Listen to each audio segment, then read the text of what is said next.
Bonjour à toutes et à tous, merci d'être avec nous pour ce Face au marché consacré à Taylor AM et à ses solutions d'allocation. De quoi parle-t-on ? En quoi font-elles sens ces solutions dans l'environnement actuel d'un marché action instable, également d'une économie qui se cherche? Pour en parler, notre invité, c'est Julien Kistrebert. Bonjour Julien. Bonjour. Vous êtes gérant chez Taylor AM. Merci beaucoup d'être avec nous pour cette émission. Vous allez être interrogé par nos deux experts, Thaïs Castan. Bonjour. Bonjour. Vous êtes associé chez LEA Finance et bonjour Henri Masdeval. Bonjour. Vous êtes président du groupement Actualis Associés et PDG de Valoret Finance. Voilà pour le programme, voilà pour le casting. Face au marché, c'est parti. Comment appréhender l'économie et les marchés dans cette période qui est particulièrement intense? C'est la première partie de ce Face au marché consacré à Taylor AM. Avec vous, Julien Kistrebert et nos deux experts, Thaïs Castan et Henri Masdeval. Avant toute chose, Julien, petit mot de présentation de Taylor AM. Qu'est-ce que ça représente?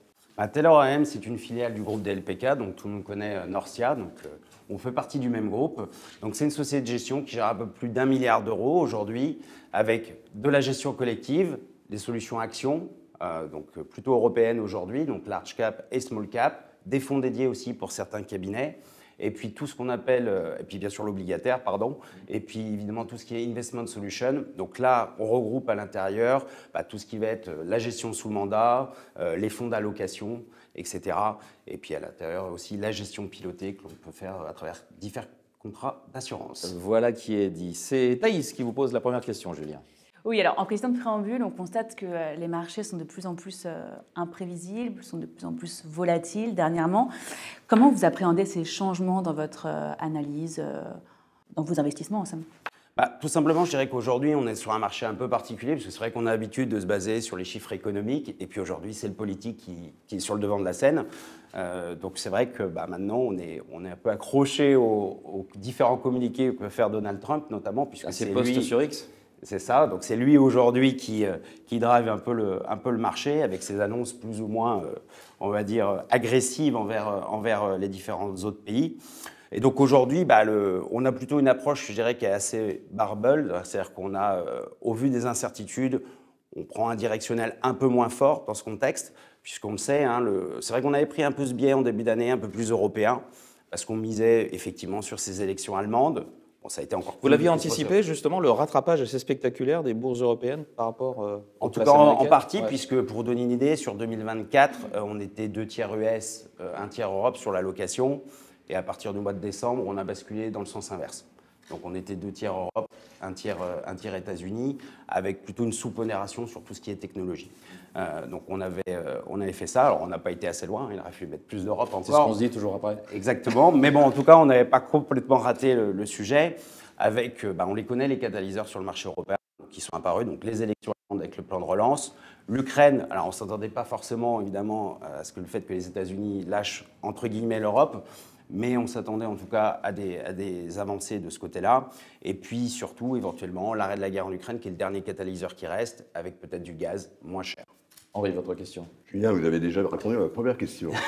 Bon, le marché des actions est une chose, mais le marché obligataire en est une autre. Oui, alors, tout à fait. Est-ce que vous pourriez nous parler un peu du marché obligataire et notamment, est-ce qu'il y aura des opportunités cette année en 2025 Globalement, ce que l'on voit, c'est sur le marché obligataire, on a le taux sans risque qui vient de remonter là, très fortement après les annonces de relance budgétaire au niveau européen.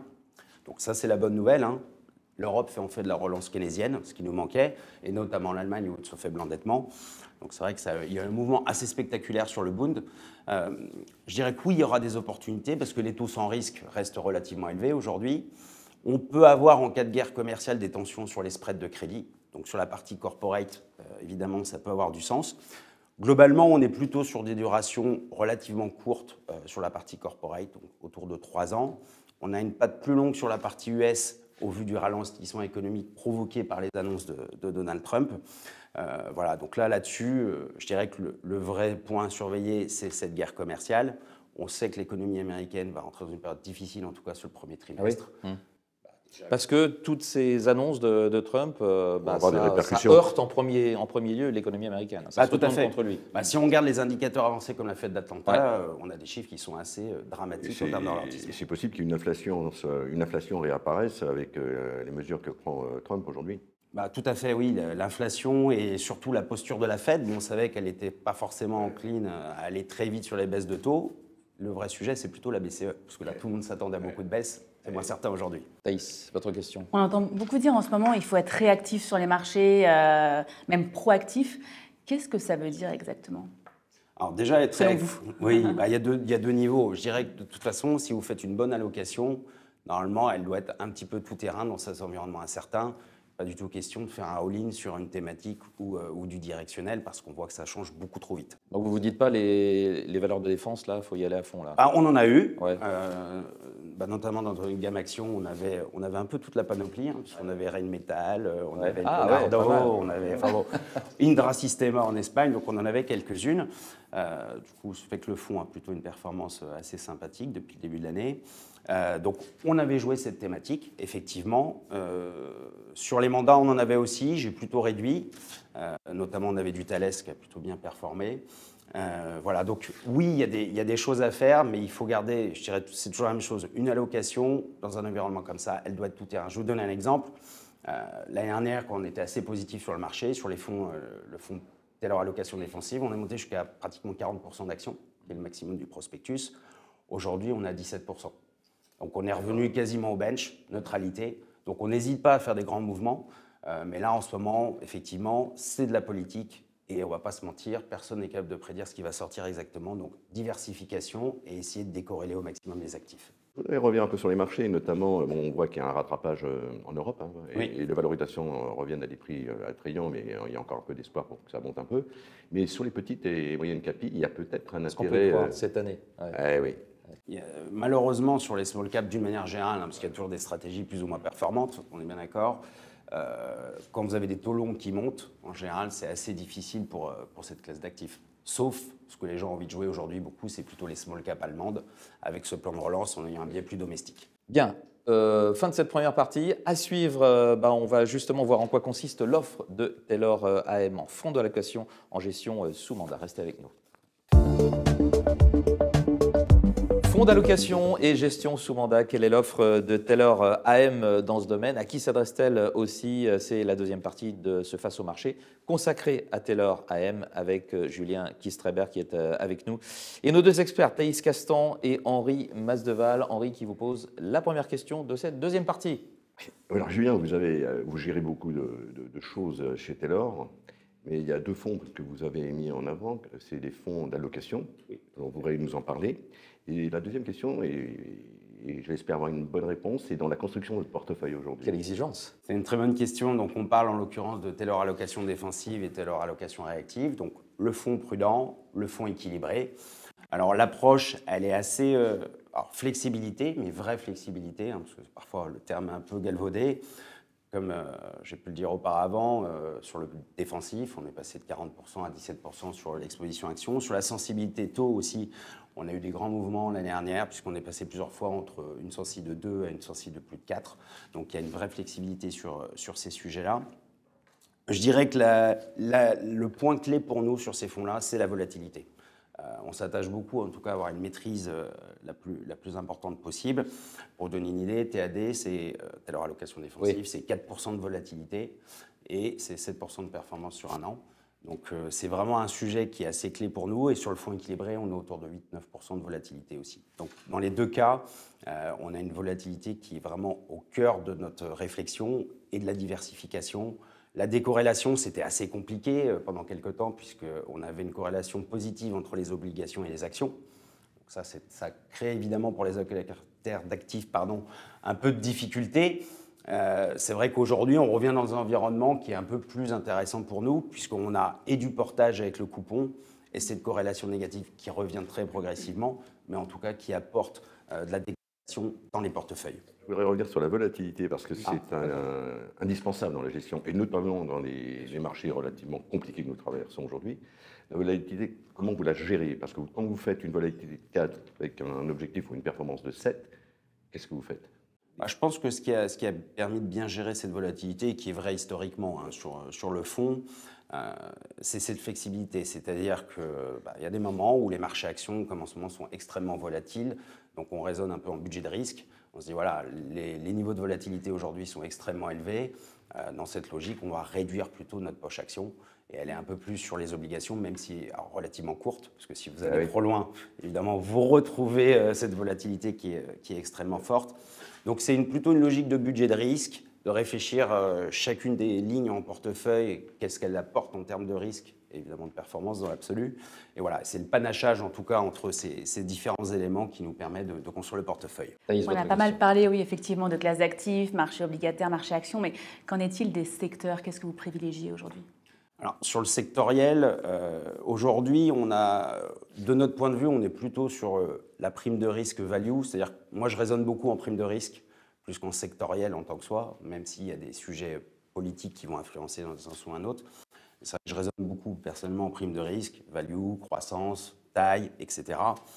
Donc je dirais qu'aujourd'hui, sur les US, on a plutôt cette prime de risque value. Pourquoi? Parce qu'on va jouer l'économie domestique américaine, donc les financières, les industrielles, et notamment celles qui vont bénéficier de ces droits de douane, en faisant attention évidemment que ce ne soient pas des acteurs non plus qui soient pénalisés par une guerre commerciale. Donc c'est plutôt sous cet angle-là en tout cas qu'on va réfléchir.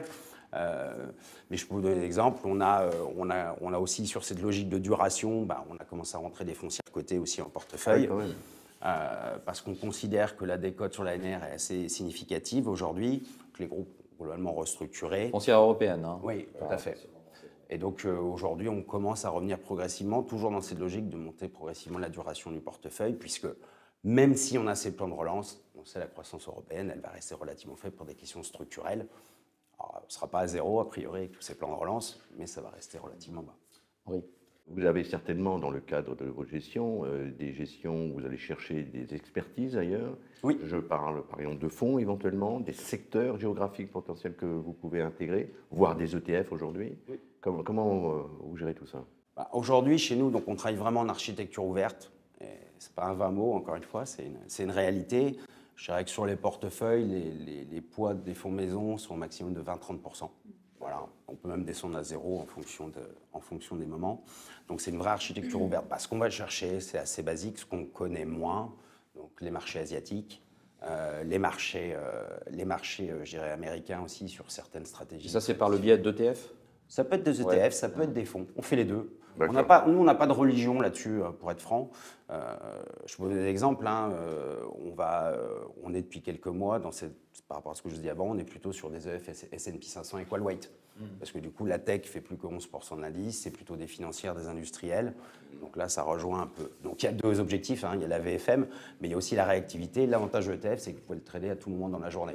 Donc ça permet en tout cas d'être un peu plus réactif sur les marchés. Thaïs, on a le temps pour une dernière question dans cette partie. Chez Taylor AM, il y a deux profils, le profil équilibré, le profil offensif. Qu'est-ce que vous proposeriez pour des investisseurs qui seraient plutôt frileux et plutôt court terme? Quand je dis court terme, c'est horizon 5 ans, vous voyez? Parce que, est-ce que vous avez une offre par rapport à cela ou pas spécialement? Si, tout à fait. Réponse brève, si vous pouvez. Bien sûr, on va la faire très courte. Il y a évidemment les solutions obligataires qu'on peut avoir. Et puis d'allocation en obligations. On fait pour certains clients, d'ailleurs, des mandats dédiés en obligations en titre vif. Oui. On peut faire aussi, puisqu'on a l'agrément produit complexe, des mandats avec des produits structurés. Donc là, on va être plutôt sur les capital garantis. C'est souvent des holdings, d'ailleurs, patrimoniales, qui sont intéressés par ça. Et on a des rendements qui sont assez intéressants. Je peux donner un exemple. Il y a quelques semaines, on avait fait un produit capital garanti à 95% sur NJ, 9,6 de coupons en autocall. Donc voilà, donc il y a des choses comme ça qu'on peut aller chercher. Bien, c'est tout pour la deuxième partie de ce Face au marché. Dans un instant, on voit quelle est la pertinence des fonds d'allocation de Taylor AM dans le contexte actuel. À tout de suite. Marché agité, tensions géopolitiques, surenchère commerciale, risque sur la croissance dans ce contexte. Quelle pertinence des solutions d'allocation de Taylor AM? C'est la troisième partie de ce Face au marché. Avec notre invité Julien Kistrebert et nos deux experts Henri Masdeval et Thaïs Castan qui vous posent la première question de cette troisième et dernière partie. Tout à fait. Alors comme le disait Vincent, on est dans un contexte instable de marché. Quelle performance pourrait-on attendre ? Écoutez, on est effectivement dans un environnement instable. Ce que je disais, c'est que le maître mot au-delà de la performance, c'est toujours la maîtrise du risque. Et je pense que c'est important. En tout cas, vous me rejoindrez là-dessus. Dans l'allocation, ce qui compte pour les clients finaux, c'est quand même une maîtrise du risque. Donc là, vous êtes prudent, vous nous le disiez. Hein. Pour l'instant, en tout cas, on a plutôt une approche prudente parce que beaucoup d'incertitudes. On a les marchés européens qui ont plus du bien performé, etc.